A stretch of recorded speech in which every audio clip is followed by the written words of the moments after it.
morning, friends. Welcome to my YouTube channel, Psychology for Change. I'm your Sandhya Gopalakrishnan. Today, I'm going to talk to you about autism spectrum disorders. I'm sure that my previous topic on attachment patterns has been of value to you. Thank you for all your suggestions. I'll be incorporating them in this video and in the forthcoming videos. So, today, our topic is autism spectrum disorders. Now, what is autism spectrum disorders? First, what is autism? I'm sure all of you are aware of this term autism. In today's scenario, we have so much of knowledge proliferation. We get to know about childhood in more better ways when compared to the previous years, and we know about all those different behavior difficulties that are being identified in the developmental stages of our children. Yes, of course. So autism is one such disorder. I'm sure that all of you would have watched this movie Rain Man, where this actor called Dustin Hoffman had portrayed the characteristic of an autistic individual. It is such a wonderful movie where the life of an autistic individual has been so vividly shot and explained. So I wish that most of you could take up the opportunity of viewing this movie and getting a clear understanding or a better understanding of an autistic life. Yeah. So let me start this day's topic with the quote, "Autism is not a disability but a different ability." Yes. So now what is this autistic disorder? Autistic disorders are neurodevelopmental disorders, or autism spectrum disorders as such are neurodevelopmental disorders. Why they are called as the spectrum disorders? Because all those disorders which are falling into this broad label are the ones which predominantly have problem in social interaction and communication areas, but they vary in their type of symptoms and in the severity of their symptoms, and henceforth they are called under a broader name called autism spectrum disorders. Three major disorders which are classified under this name are pervasive developmental disorder not otherwise specified, and Asperger's syndrome and autistic disorder. Of course, the Asperger's syndrome is one in the spectrum which is slightly under debate, because the Asperger's syndrome, the social and interaction and communication levels of the child are comparatively on the milder range when compared to the other autistic disorder, spectrum disorder children. Yeah. So now coming to the major focus of the day. Now, why we say this name autism, and what are the typical characteristics of a child with autism? I'm sure that most of us would have found these kids who are going to be overly quiet, overly shy and introverted in some social situations. Sometimes, they are also called as those non-fussy kids or non-tantrumic kids and all that. But many a times we find that it's a misinterpretation of a kid who has certain concern areas. One such concern area is the autistic spectrum disorder area. There are two concepts that I'd like to talk about before even delving into this topic. That is the imitation learning concept and the theory of mind concept. This imitation learning concept is nothing but the facet of our ability where we are able to immediately reciprocate a behavior that we observe. How does this happen? Because of the mirror neurons in our brain. There is the premotor cortex of our brain region which is associated with us being able to immediately reciprocate a behavior that we see. It can be any behavior. It can be a dance, it can be a song being sung, it could be any particular martial art that's being performed. But immediately there's a visual representation that's made in our brain, and there is a motor plan as to how we can execute it. Or there is an excitation of a neuron as if we ourselves have danced or sung the song or done a martial art. Now that is called as imitation learning, and the area that is associated with this is mirror neurons. Now these areas are found to have certain impairments or deficits in the kids who have been identified with autism spectrum disorders as per research. Now when we talk about theory of mind, now what is this theory of mind? Theory of mind is the concept of the ability of one individual or a child to understand one's own state of mind and the state of mind of the other individual. Now we have seen our children indulging in certain pretense play or false play as such, wherein they imagine themselves to be certain characters, certain cartoon characters or superhero characters or god and goddesses characters, and they assign certain roles to their counterparts or their peers. Now this happens because they have an understanding of their own state of mind as well as the counterpart state of mind. This development of the theory of mind seems to be slightly impaired in those kids who have been identified with the autism spectrum disorder. So those kids have a disadvantage of not being able to understand the state of mind or the perspective of the other individual. So they lack their ability to understand another person's perspective or empathize with another individual. So these two facets are very important in understanding autism spectrum disorders. Yeah, now coming to autism spectrum disorders. An overview of autism spectrum disorders is that they are neurodevelopmental disorders. Why? Because they have their origin in neurological deficits, and they signs and symptoms are found to be evident even before 2 years of age.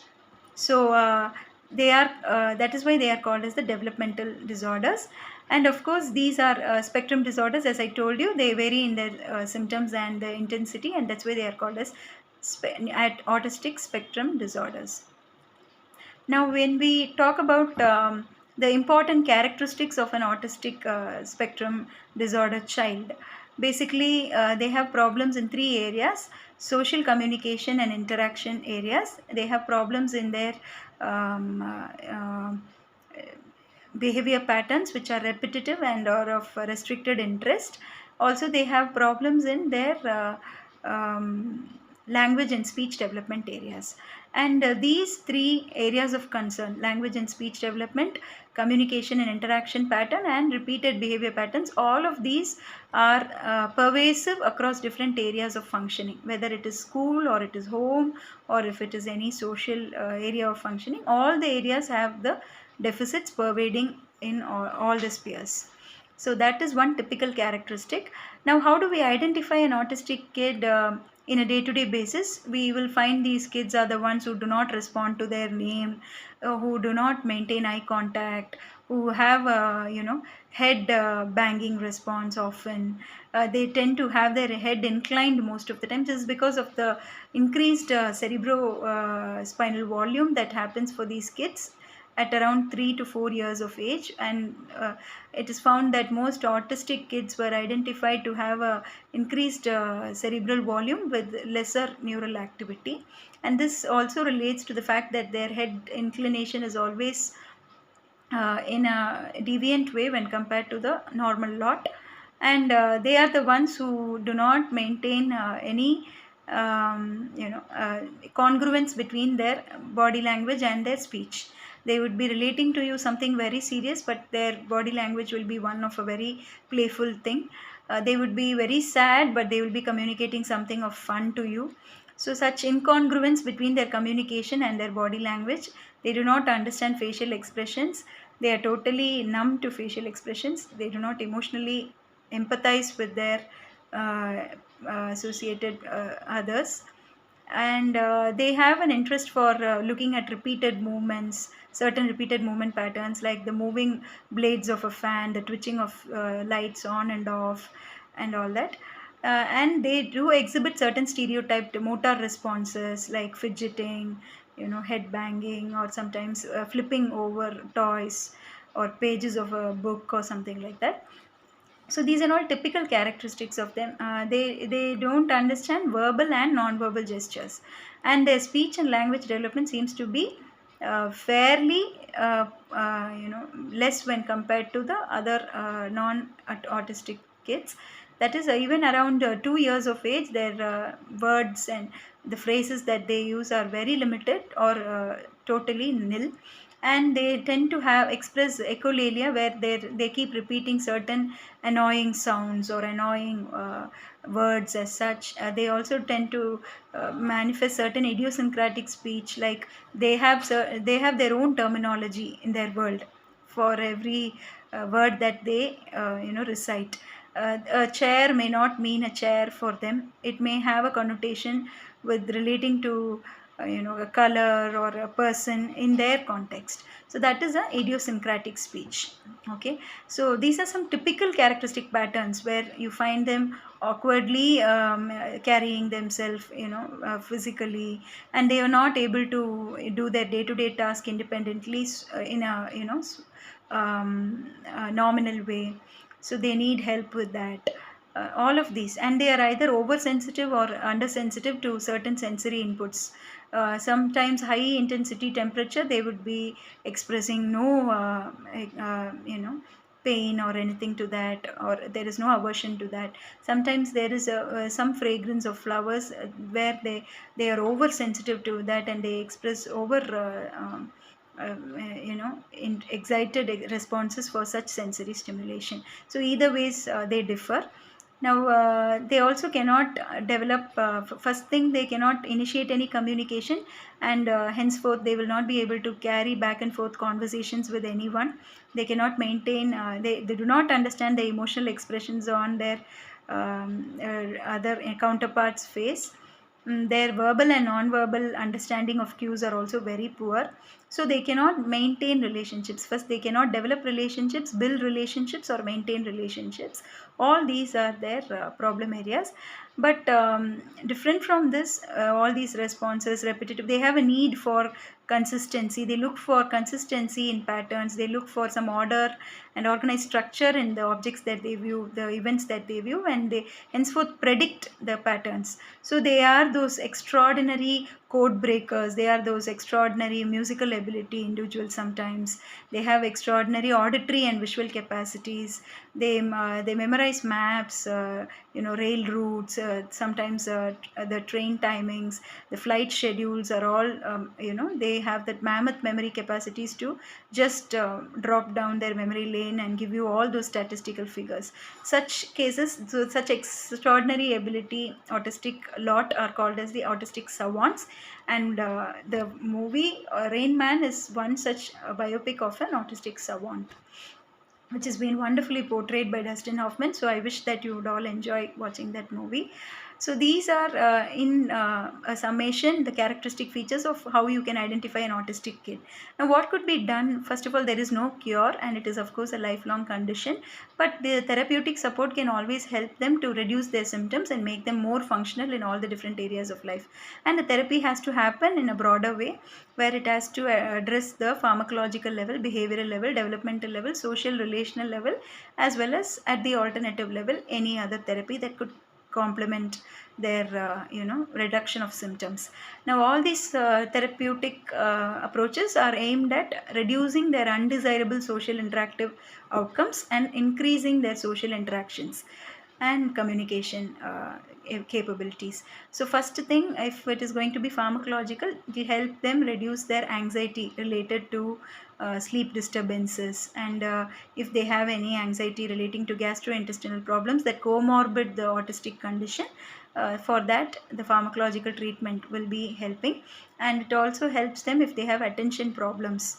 In all those cases, pharmacological treatment helps them to reduce the negative symptoms. Sometimes there are also repetitive violent movements that happen. So those symptoms are reduced with the pharmacological treatment, which will be given by a psychiatrist or a physician.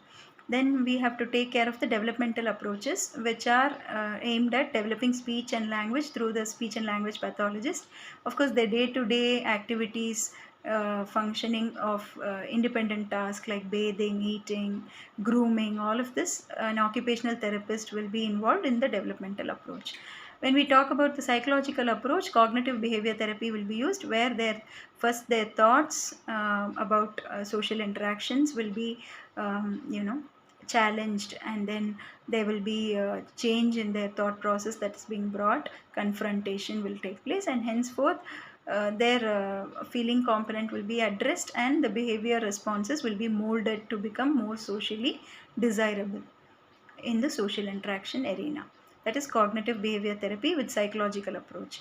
We also have other therapies like the educational setting approach, where there is a teach module that's being used, where this teach module is about treatment and education of autistic related communication handicapped children.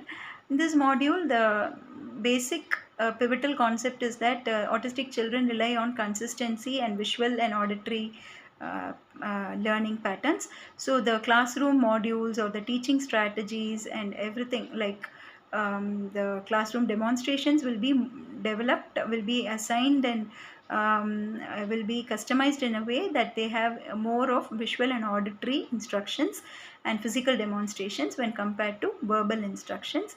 They will also be made to follow certain repetitive schedules or routines and written schemas, so that it helps in the consistent learning patterns of the autistic children. So that is about the educational approach that is modified. All this has to happen with the special educator will be involved in this educational approach. Occupational therapist will be involved in developmental approach, speech and language therapist. So it's a network of therapists who are helping the child at all the different levels to cope up with the condition. And then we have, I told you, cognitive behavior therapy helps for in the psychological way, where their thought patterns about communication will be challenged and more desirable outcomes will be molded, taught and molded.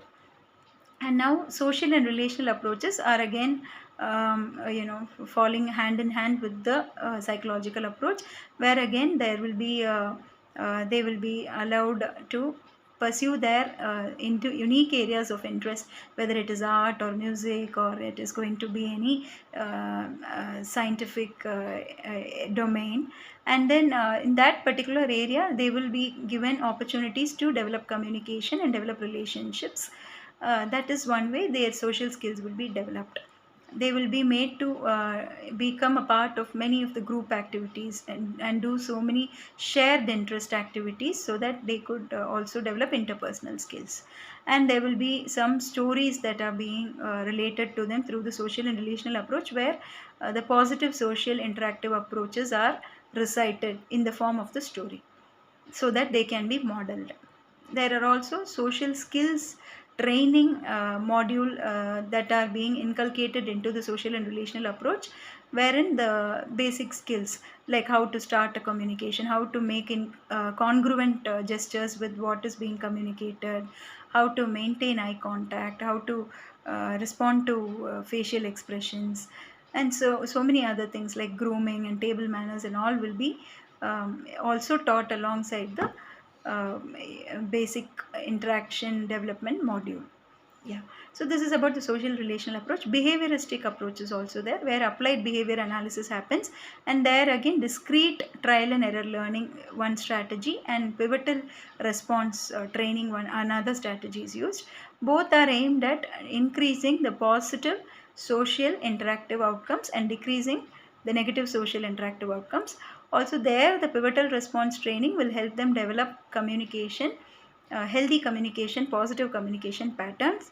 Also those which are going to help them understand the verbal and non-verbal gestures of the people who relate to them.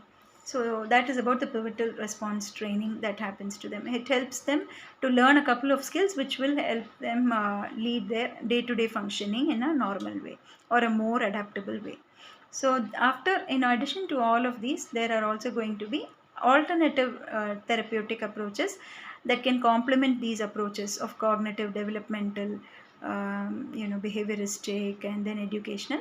The alternative ones are nothing but the diet patterns that could be supplemented in the form of Ayurveda. There could be meditation practices that could be taught. There could also be some mindfulness training that could be given. There could be aromatherapy that's given, dance therapy, or any other art form therapy that could be complementing and providing them more opportunities to socialize. The more the opportunities and the more the exposure to socializing situations they are given, the more better are the outcomes in with the case of us autistic spectrum disorder children. And the earlier the intervention, the best are the outcomes. So it has been found that the children who were earlier detected with the signs of autism and earlier addressed were more easily able to reduce the symptoms of socializing impairments than those who were identified at later years of life. So the earlier the detection, the earlier the therapeutic intervention, the better and the best are the outcomes. And the intellectual abilities of the child also complement the prognosis of the treatment or the better outcomes of the treatment. So these two are the main factors. I hope this video will find you in good health and mind to understand this concept, and of course make this concept worthwhile by relating to all those people who would benefit from the same. Please create awareness about autism. Of course, it is just a different ability and not a disability. Thank you.